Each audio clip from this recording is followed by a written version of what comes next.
వినవయ్యా రామయ్య ఏమయ్యా భీమయ్య మన మంచే గెలిచిందయ్యా మన మాటే నిలిచిందయ్యా వినవయ్యా రామయ్య ఏమయ్యా భీమయ్య అబద్ధాలు చెప్పేవాళ్ళు అన్యాయం చేసేవాళ్ళు చిత్తుగా ఓడారయ్యా నెత్తికి చేతులు వచ్చినవయ్యా మరీ అంత సంబరం పనికిరాదు. ఆఫ్టర్ ఆల్ రాజీనామాగా ఇచ్చాడు. అదేమన్నా శిక్ష? అదే ఓ సాధారణ ప్రభుత్వోద్యోగి ఓ 1000 రూపాయలు లంచం పుచ్చుకుంటూ కర్మకాలి దొరికిపోయాడనుకోండి, వాడిని అరెస్టు చేసి జైల్లో తోసి మరీ చట్టాన్ని కాపాడతారు.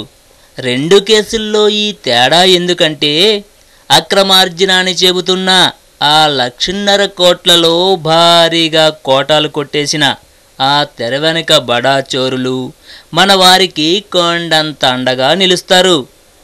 ఎక్కడి దొంగలు అక్కడే గప్చెప్.